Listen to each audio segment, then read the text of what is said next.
Então, bom dia, prefeito. Obrigado por aceitar o convite do Correio de Atibaia. A primeira pergunta é o quanto o senhor conseguiu fazer e o quanto o senhor gostaria de ter feito neste primeiro ano de mandato. Uma alegria muito grande conversar com vocês, Osni, sempre muito bem-vindos aqui na Prefeitura.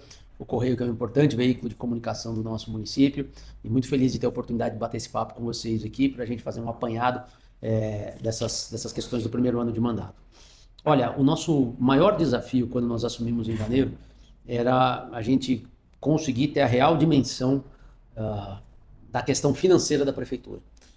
Isso porque durante a transição, enquanto eu ainda não era prefeito, mas a gente começou a tomar pé da situação orçamentária e financeira do município, as informações elas eram inconsistentes, né? Principalmente porque a prefeitura ela atravessava um momento de troca de sistemas. Então, o software que a Secretaria de Finanças utilizava, que detinha todas as informações, ele passava por um momento de substituição, ou seja, a empresa responsável pelo serviço perdeu um processo licitatório e aí a prefeitura estava migrando esse sistema. Quando você faz uma migração de sistema em que a empresa anterior e a nova empresa se dão bem, são amigas e trocam as informações de modo adequado, é problemático. Imagina quando você não tem um relacionamento amistoso. Então, inclusive, teve demanda judicial para que a empresa antiga pudesse entregar os dados para a migração do sistema, e isso foi muito ruim, desde o final do ano passado até quando a gente assume. Então, quando a gente assume, isso documentado pela gestão anterior, porque a gestão anterior, antes da gente assumir, falou assim: olha, a nova gestão que vai assumir em 1º de janeiro, elas não tem como saber qual o valor está em caixa da prefeitura e a que se refere esse recurso. Então, é uma situação gravíssima, sem precedente na história dessa cidade. Assim.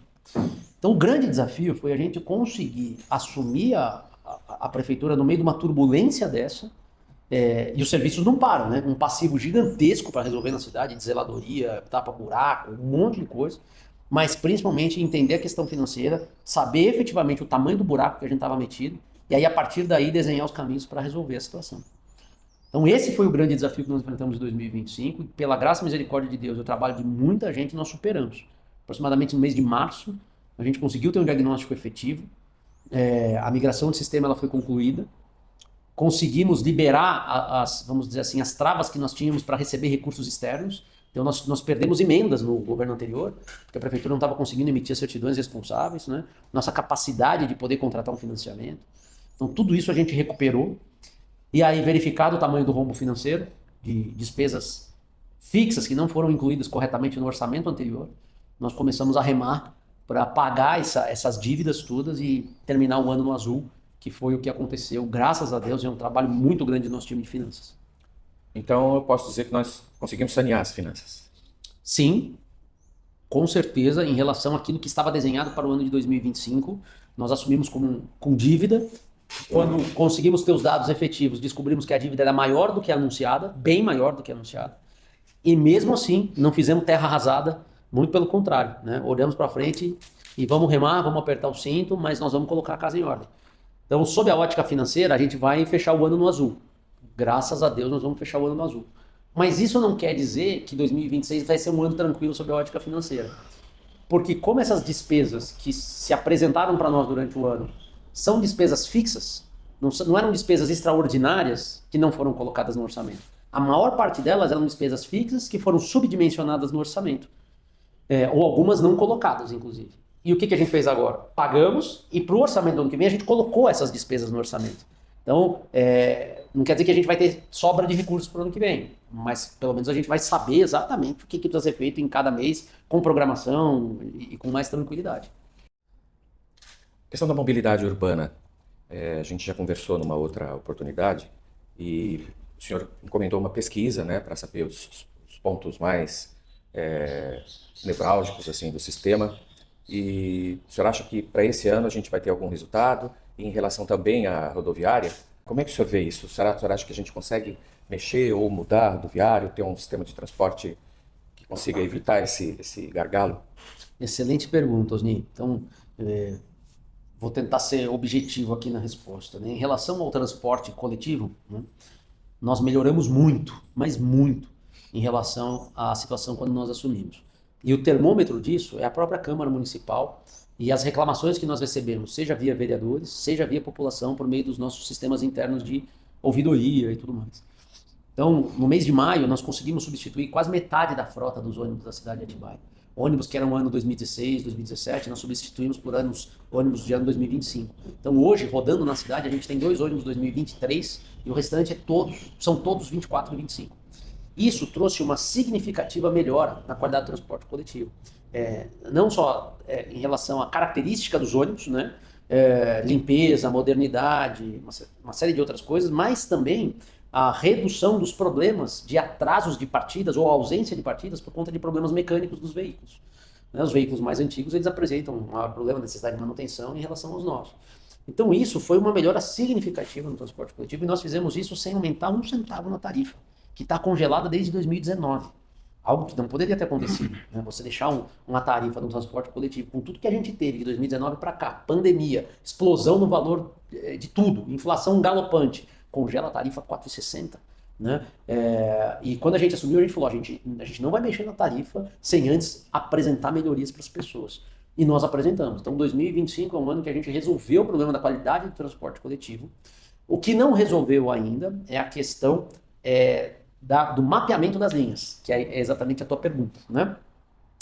Por quê? Porque nós colocamos uma licitação na rua para fazer a contratação de uma empresa extremamente técnica para poder fazer esse mapeamento. Essa licitação ela não teve êxito. Tivemos muitos problemas com as empresas que apresentaram propostas inexequíveis, e a gente mapeando falou, isso não tem cabimento, revogamos o processo licitatório e iniciamos um outro processo de contratação que deve estar sendo concluído agora e com certeza para o ano de 2026 a gente vai ter esse remapeamento das linhas da cidade. E aí, com base nisso, a gente vai poder entender se nós vamos colocar mais carros numa determinada linha, se nós vamos subtrair uma linha e colocar outras linhas. Quando falo linhas, são rotas, né?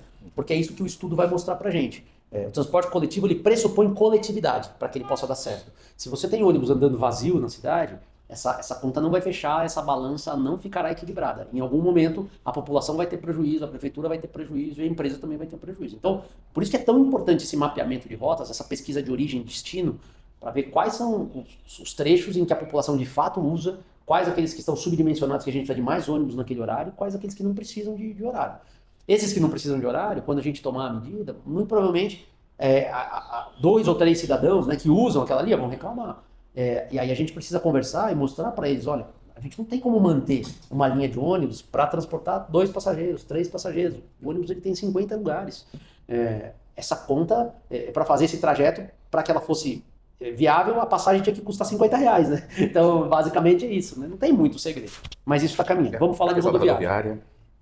Nós já fizemos uma intervenção muito grande na rodoviária. Né? A gente não alardeou isso ainda, justamente porque primeiro a gente faz acontecer e depois a gente começa a mostrar os benefícios todos. Né?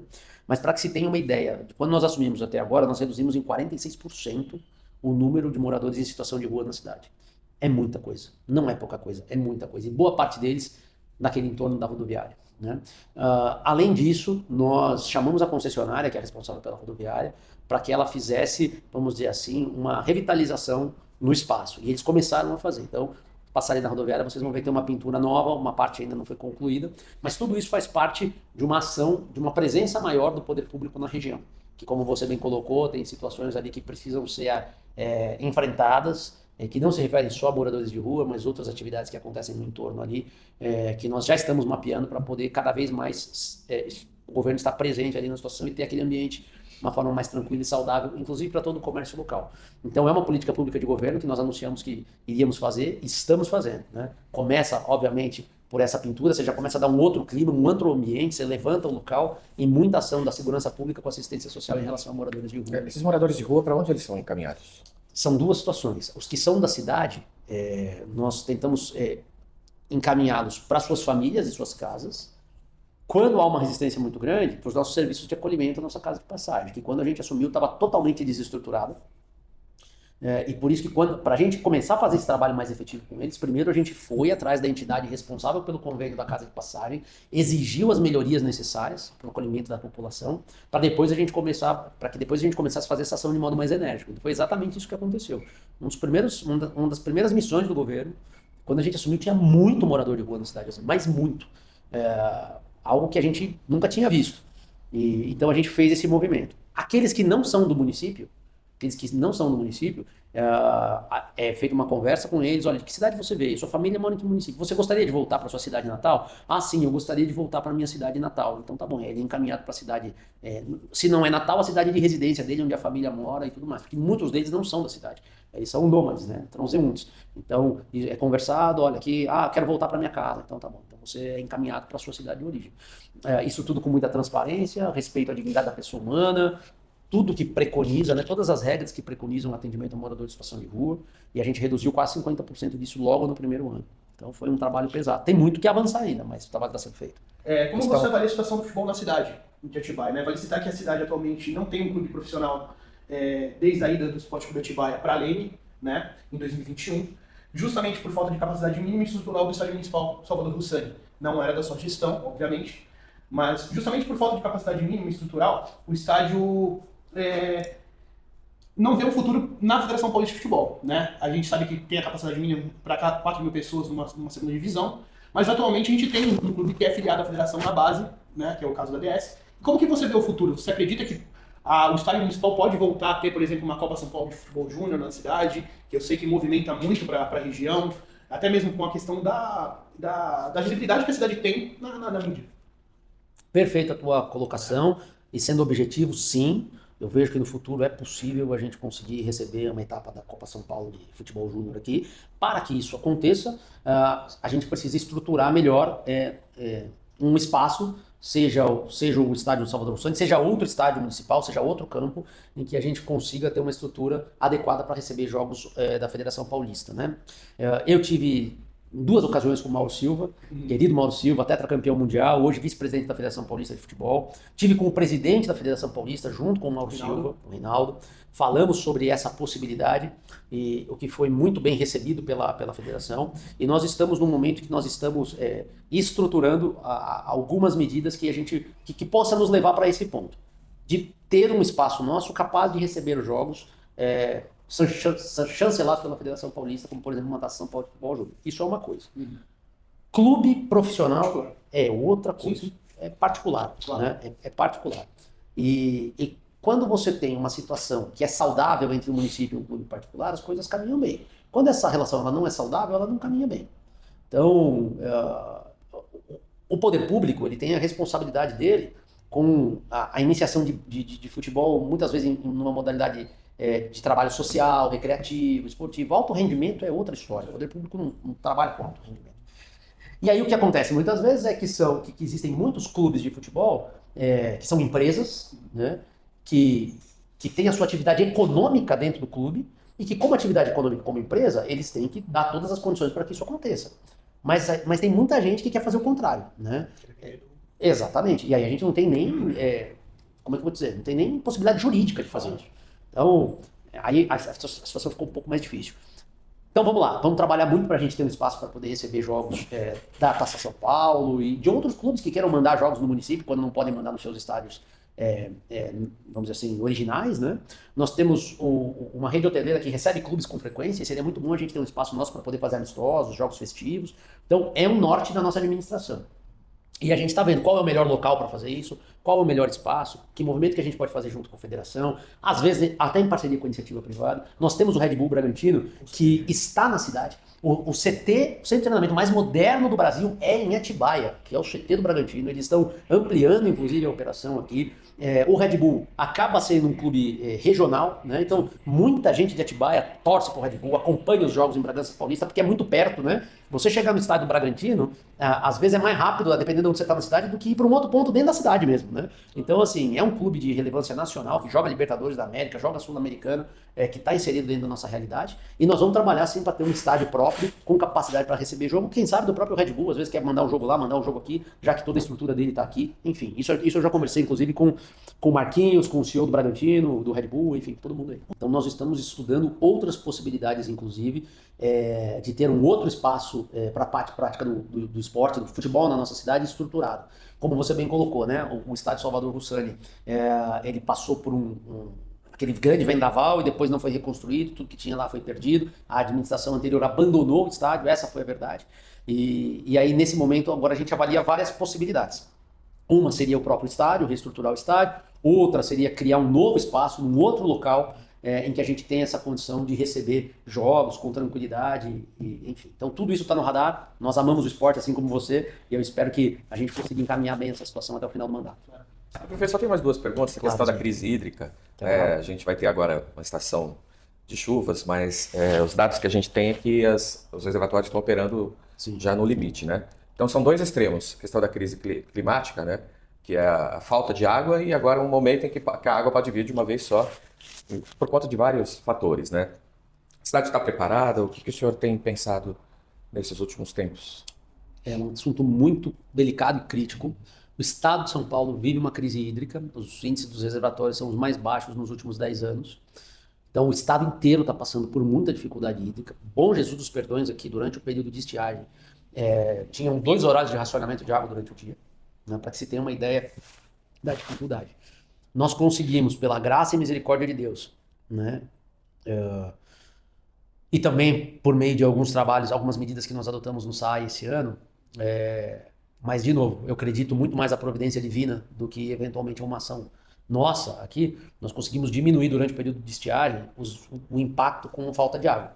Então, se pegar o mesmo período no ano passado, a quantidade de reclamações e de dias que as pessoas ficaram sem abastecimento em regiões como Imperial, Cerejedas e Caetetuba, em 2024 foi muito maior do que 2025. Daniel, tá, então o que foi determinante para isso? 2 coisas, né? Nós não tivemos ondas de calor tão grande dentro do período de inverno, de estiagem, um menor número de feriados prolongados no segundo semestre. Tá? Isso olhando sob a ótica aí, vamos dizer assim, realmente do macro. Né? O que a gente fez diferente, né, no SAI?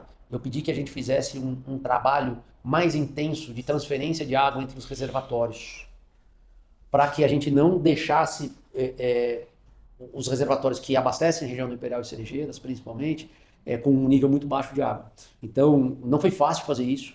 É uma espécie de rodízio, mas não é um rodízio porque eu não deixo a população sem água. Mas eu intensifico a transferência de água dos reservatórios, visando sempre manter um abastecimento nessa região que sofre mais nesse período, porque essa região é abastecida pelo Córrego do Onofre. E o Córrego do Onofre, a lâmina de água ficou muito, muito fina, né? Pouco espessa aí no período de estiagem. Então, isso fez com que a gente passasse pelo período de agosto, setembro e outubro de uma forma melhor do que esse mesmo período no ano passado. Agora, a situação ela não deixa de ser crítica. E ela não é crítica só para Atibaia, ela é crítica para todo o estado de São Paulo. Tá? E aí, o que a gente precisa fazer? E o Estado está fazendo isso. O Estado está trabalhando hoje muito forte no Universaliza São Paulo. Ele quer fazer realmente a regionalização do abastecimento, do saneamento básico, né, com água e com esgoto. E quando você regionaliza, você ganha escala e você consegue ter mais força, inclusive financeira, para fazer as obras necessárias para captação, tratamento e distribuição de água. Isso é uma coisa. A outra coisa que cabe a nós aqui é conseguir terminar a obra da estação de tratamento de água, que está há mais de 10 anos sendo feita, e que quando a gente assumiu e a gente fez o primeiro teste de estanqueidade nos tanques de água, vazava pelo concreto. Um absurdo, uma obra que o projeto elétrico dela não foi incluído e falta a parte elétrica dela hoje. As bombas foram compradas há mais de 7 anos e nunca utilizadas. Então você imagina uma máquina, compra qualquer máquina, qualquer equipamento e deixa desligado por 7 anos. Um carro 0 km que seja, o que vai acontecer quando você ligar? Vai dar problema. Então nós tivemos que mandar todas essas máquinas para revisão antes de acioná-las. Gastei mais de R$1 milhão só para revisar essas máquinas, porque já estavam fora do período de garantia, porque foram compradas há mais de 7 anos. E para que eu consiga abastecer a nova estação, para poder fazer os testes, eu preciso que a adutora nova esteja pronta. Só que a adutora nova foi feita há mais de 10 anos e nunca foi colocada uma gota de água dentro dela. Qual é a única certeza que eu tinha em relação a isso? Quando eu colocar água nessa adutora, ela vai apresentar vazamento, ela vai acomodar no solo. E não foi diferente. Então nós enchemos a primeira vez a adutora, ela acomodou, ela apresentou vazamento, tivemos que fazer as intervenções, correções, e continuamos fazendo isso, testando a adutora, para que assim que ela esteja operando de modo seguro, a gente consiga captar água do rio Atibaia, mandar para a nova estação de tratamento de água, fazer todo o tratamento aqui e começar a distribuir. A gente acredita que até metade do ano que vem a gente consiga fazer tudo isso. Mas para que vocês tenham uma ideia, quando a gente estava na transição, me foi dito que eu assumiria o governo com a nova estação de tratamento de água funcionando em operação assistida, ou seja, a empresa que fez a obra ficando 6 meses junto com a gente, mas que ela já estaria funcionando. Eu botei o pé no dia 1º de janeiro, a hora que eu entrei lá, esse cenário de guerra que eu narrei aqui para vocês foi aquilo que eu encontrei. Então, a gente acelerou muito todas as medidas para serem tomadas, e muitos recursos que a gente teve que colocar no SAI esse ano não estavam previstos no orçamento, né? Voltando à resposta da tua primeira pergunta, você imagina, volta naquele cenário, sem saber que recurso você tem, quanto você tem, você fala assim, meu Deus do céu, eu preciso mandar todas essas máquinas para revisão, eu preciso fazer a parte elétrica da obra que não foi entregue, eu preciso fazer a correção de todos esses tanques que estão vazando, né? Os elementos filtrantes, areia e antracito, que são utilizados, né? Que já são obsoletos, mas foram que tinham sido utilizados, estavam mal acondicionados, foram deixados no tempo. Nós perdemos parte desses elementos. Eu estou fazendo uma nova aquisição agora de um outro elemento, que é a argila expandida da Noruega, que é o que tem de mais moderno hoje, filtra 50% mais do que a areia antracito, traz economia na operação de retrolavagem dos filtros, porque esses filtros são retrolavados a cada 24 horas, quando você tem areia antracito quanto elemento filtrante. A areia expandida da Noruega, eu vou retrolavar o filtro a cada 72 ou 120 horas. Ou seja, eu tenho economia de água e de energia na operação de produção de água, além de filtrar 50% mais. Tudo isso a gente está fazendo para poder trabalhar na questão da segurança hídrica. Questão do carnaval. Eu estou sempre muito ligado à cultura e participei muito tempo lá no Independência, na diretoria e tudo. E a gente viu que no ano passado a gente teve um esforço muito grande, porque a dotação de recursos, ela inclui infraestrutura. Então, assim, você tem R$ 1.100.000 para o carnaval e 750, 800 mil para infra, que contempla palco no centro, segurança, então acaba sobrando 300 mil. Esse ano, o Conselho vai fazer uma extraordinária hoje, pensando na dotação de mais 100 mil para a UESA. Não é suficiente, porque você tem 3 escolas, tem blocos, tem 60 a mais da Dani Gorgatti. Como é que o senhor vê isso? Esse ano acho que provavelmente não vai ter carnaval, né, de rua. E o senhor consegue pensar uma solução, por exemplo, separar a infraestrutura e a dotação para a comunidade carnavalesca? A tua pergunta é muito boa, viu, Osni? E o ano passado, quando a gente assumiu o governo, foi na nossa gestão em que nós tivemos, talvez, um dos melhores carnavais dos últimos anos na cidade. Sobre 2 aspectos. O carnaval que nós temos, vamos dizer assim, que acontece na região central, na Rua das Duas Igrejas, o carnaval de bonecões. O bonecão mais antigo do Brasil é de Atibaia. Eu descobri isso e eu não sabia. Olha que coisa incrível. A gente remete à cultura pernambucana, de Olinda e tudo mais. O bonecão mais antigo do Brasil, pelo menos me foi passada essa informação, é daqui da nossa cidade. E a gente, e nesse contexto, né, nós tivemos um carnaval de família, como normalmente é no centro da cidade, mas um carnaval muito seguro. Nós tivemos 0 ocorrências registradas durante o período de carnaval na cidade. E isso foi fruto, de novo, né, graças à misericórdia de Deus, mas também um trabalho empenhado grande nesse sentido. Porque quando a gente pensa no Carnaval de Atibaia, a gente quer oportunizar as famílias, né, e a todos aqueles que querem ter um período de tranquilidade, de comemorações, a possibilidade de fazer isso com segurança, de um modo sadio e tranquilo. E a gente conseguiu fazer isso. E ao mesmo tempo, né, foram reativados os desfiles das escolas de samba, que eu não me lembro há quantos anos não acontecia na cidade.